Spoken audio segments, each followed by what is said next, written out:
Alright, ladies and gentlemen, my name is Mangs, and no, I am not quite done with Dorcas on the channel yet. I mean, a lot of you guys probably saw this coming, but you see, the video that I released the other day was actually going to be part of the spotlight initially, but when I realized my entire project was devolving into one massive shitpost, I decided to put the shitposting material in a video of its own, so we could have a somewhat serious spotlight of Dorcas. Who am I kidding here? Anyway, today we spotlight one of the first characters to be officially recognized by intelligence systems via the power of memes. It's Mutton Week at Fort Manx, so it's time to take a look at everyone's favorite meme lord, Dorcas. Trust nobody.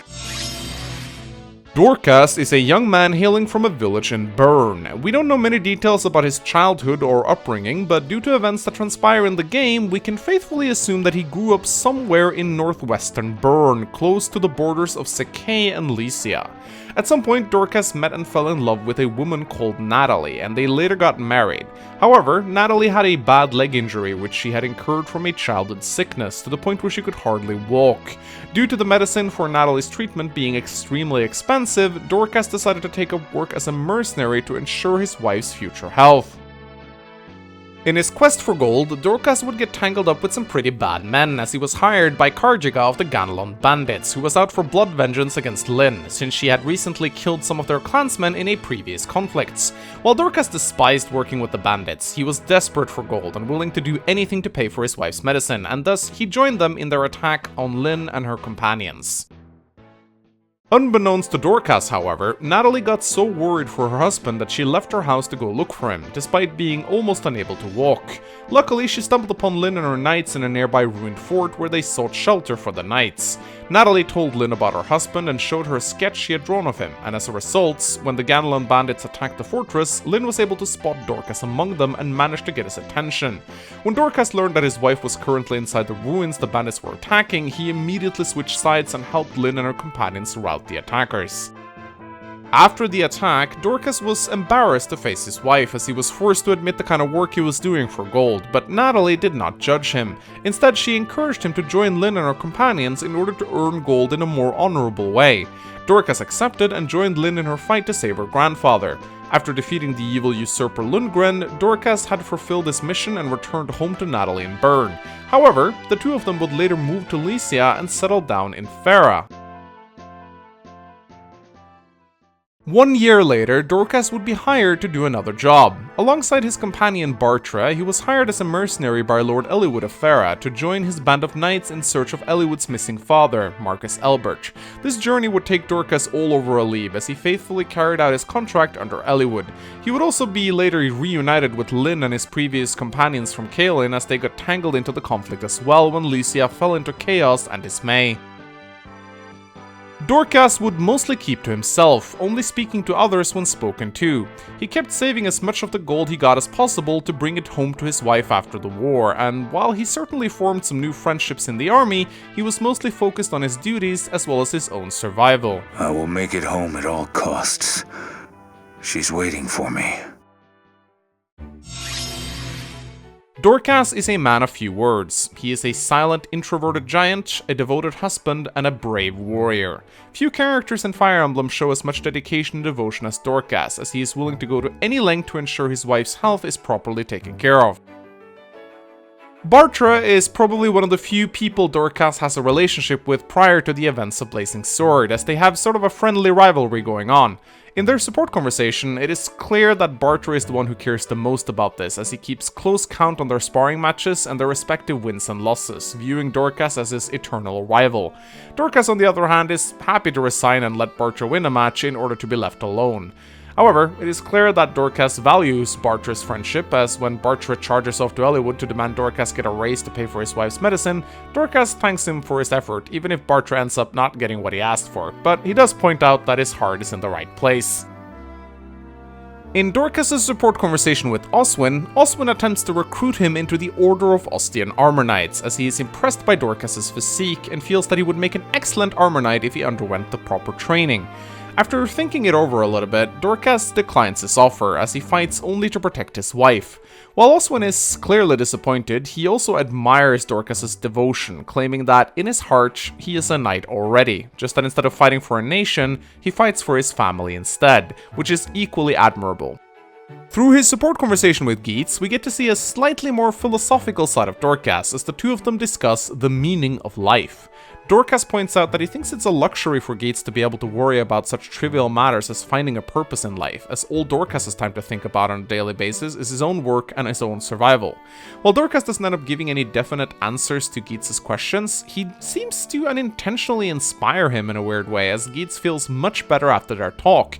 He probably realizes by watching Dorcas that meaning isn't something you find by searching for it, but something that you create for yourself by setting and following your goals. On a personal note, this might just be one of my favorite support conversations in Blazing Sword. It's very simplistic, but it has a strong undertone to it that is kinda easy to miss at first glance. On one side, we have a character in Geats who completely lacks a purpose and a goal in life. Yet, on the other, we got a character in Dorcas who seemingly is nothing but his purpose and goal in life. In many ways, they are polar opposites to each other, but despite their differences, they connect on a pretty deep level, and you can see a friendship being formed in their ace support. Dorcas' support with Vajra might be one of the strangest ones in the entire game, as they don't even talk to each other until their ace support. They spend most of their time trying to locate the other on the battlefield, going by faulty instructions and poor descriptions, while they are both failing horribly at actually finding each other. As mentioned earlier, they don't even meet until their ace support, and even then, their meeting is brief as they refuse to acknowledge that the other person is who they've actually been looking for all this time. Vajra has completely made up her mind that Dorcas has to be some rascal playboy who has a girl in every village, which is pretty much the polar opposite from the truth. Meanwhile, Dorcas refuses to believe that Vajra is a pure-hearted soldier who sticks to her ideals, judging by her harsh appearance. It's a rather funny, if not bizarre, support conversation that doesn't end up developing either of them in any significant way, but I guess the undertone is that you shouldn't judge a book by its cover or make assumptions based on prejudice or rumors. I honestly don't think there's a super deep philosophical meaning to this one, it's just a comic relief support, but it is entertaining in a very strange way. Lastly, in Dorcas' support with Pherae, we learned that the price Eliwood paid for his services was 2,000 gold up front, which, considering the length of the conflict and the campaign, sounds a bit like he was underpaid if you ask me.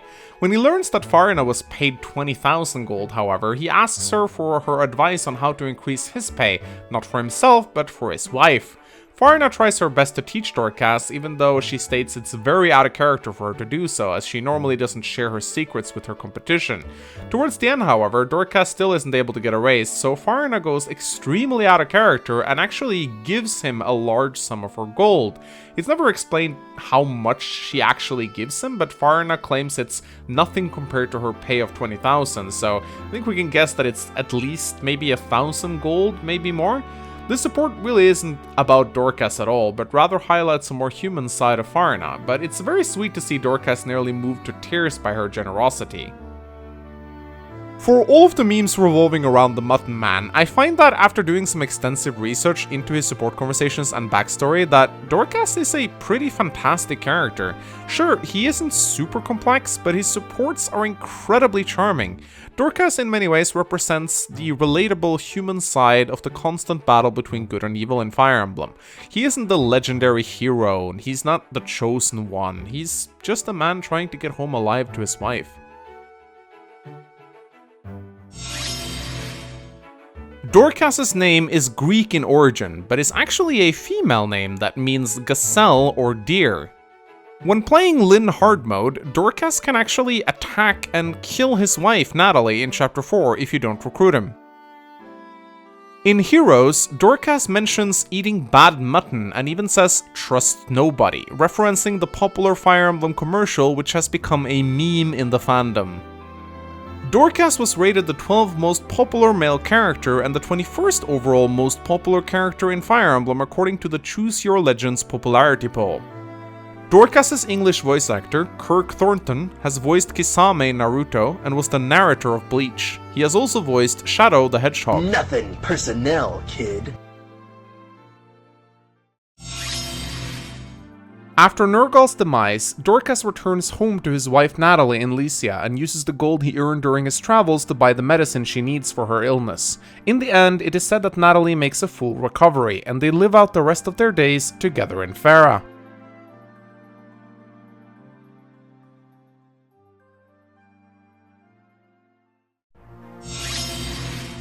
Dorcas shows up in Chapter 4 of Lynn's story, Chapter 11 of Eliwood's story, and Chapter 12 of Hector's story.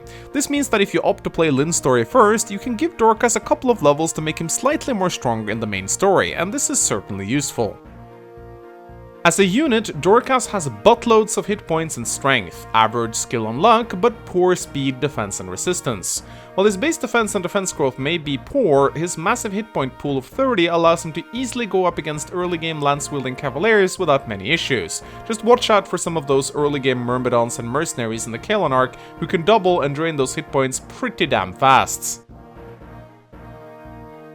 Compared to his companion Bartre, Dorcas is often wrongly interpreted as the slow fighter due to his 20% speed growth compared to Bartre's 40%, but if you take one good look at their bases, you will notice a very important discrepancy in that Dorcas has a base speed of 6, while Bartre has a base speed of 3.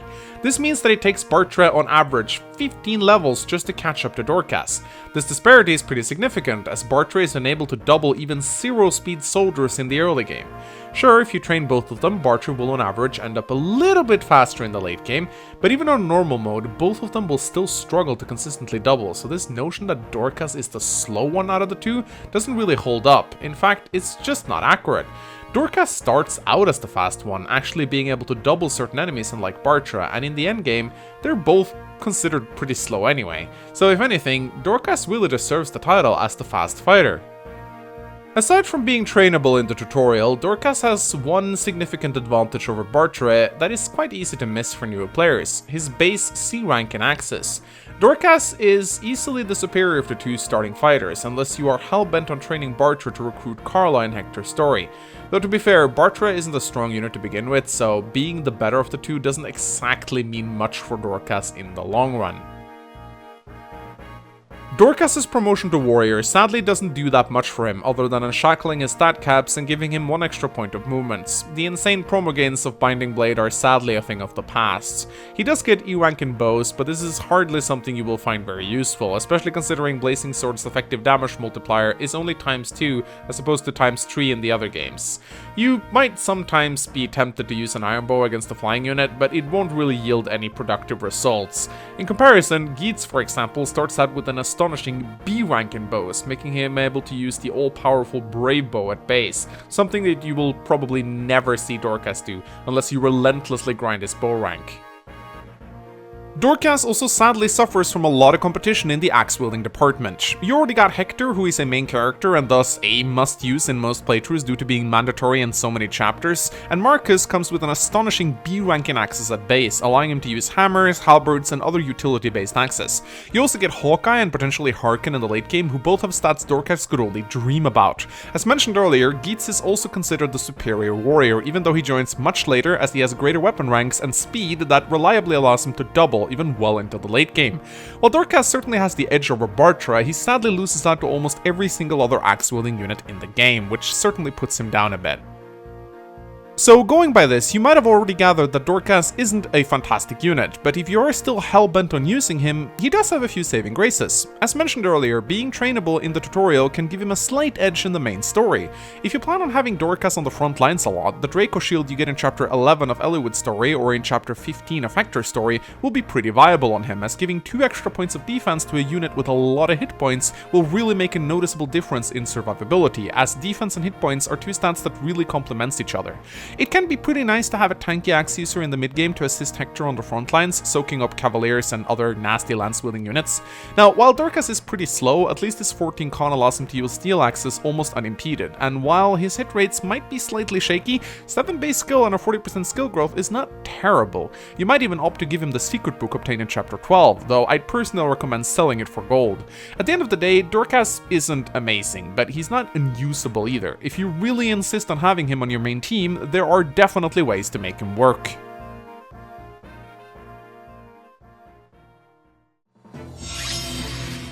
After looking into his backstory and support conversations, I must say I've really taken a new liking to Dorcas as a character. While he may initially seem a bit boring and bland to newer players, there's a certain charm to his character that's very easy to like. While I'm sure his status as a meme lord makes it hard for me to rate him objectively, I still think he has some absolutely marvelously written support conversations, particularly with Geats and Bartre. It's hard not to admire his devotion as a husband, as he sacrifices literally everything for his wife. Some people may feel that this makes him one-dimensional, but I personally think it's a really refreshing and cool character trait. I rate his character 4 out of 5 stars. In terms of his design, there really isn't all that much to say about Dorcas. His simple yet likable personality seeps into his character in a weird way. He's a strong but simple man, and his clothes reflect that perfectly. Still, for all of his simplicities, Dorcas stands out to me, and I remember liking his design a lot prior to the whole mutton meme. As a side note, I also think his hero's art is absolutely terrific. I know this shouldn't raise his rating, but it does anyway, because I'm Manx and I make the rules. So I rate Dorcas's design 4 out of 5 stars.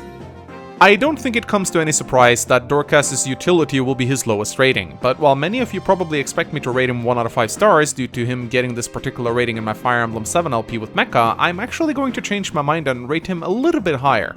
While he is pretty forgettable as a unit, he does have some strengths that I have later come to acknowledge, in particular being able to soften up enemies and tank hits in the early to mid game.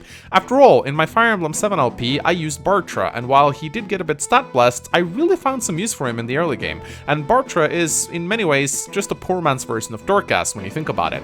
Now, while Dorcas's usefulness wanes heavily in the late game due to his piss-poor speed growth, you get so many good pre-promoted axe units that can take his place, so this doesn't end up being a huge detriment for you as a player. You can use his early game bulk and nice damage output to help your other units grow, and then bench him once he outlives his usefulness. I therefore rate Dorcas's utility 2 out of 5 stars. How's my health?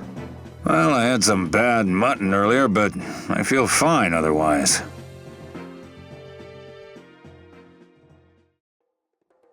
Thank you so much for watching this Fire Emblem character spotlight. I hope you enjoyed it. If you did, consider helping out this video with a like, and let me know what character you want to see me feature in a future spotlight by leaving a comment below. Before we end this video, I want to give a massive shout out to my amazing Patreon supporters. You guys are the best, and I really appreciate each and every one of you. You make it possible for me to produce all this Fire Emblem content for you all on a daily basis, especially now that YouTube is demonetizing videos left, right, and center for seemingly no reason at all. If you become a Patreon supporter today, you get instant access to my Patreon-only Discord chat, the ability to participate in Patreon Hangouts, and ask questions from my Patreon Q&A videos. Also, if you become a silver tier Patreon, you can request your very own Fire Emblem character spotlight, alongside a drawing of your favorite Fire Emblem character done personally by my designer. You can check out our Instagram or Facebook page by clicking the link in the video description to see some of the work she's done previously. She is extremely talented. I would like to give a special thank you to Slendy, who helps me with the current intros for the spotlights, as well as Master NX, who sends me ripped voice files. Not to mention the channels Shadow of Chaos 725, Phoenix Master 1, and Just One Gamer for their amazing resources. Also, my 2 script readers, Sonagi and Heliosan, help me with the fine-tuning of the script of the spotlight, along with Mecha, who also assists with correcting errors and mistakes. Anyway, that's all for now. If you want to see more spotlights, check out the playlist linked in front of you. There's also another direct link which will take you to the previous spotlight I did. Anyway, my name is Manx. Thank you for watching all the way to the end. You are a true fan. Don't forget to leave that like, and I will see you guys next time. Goodbye.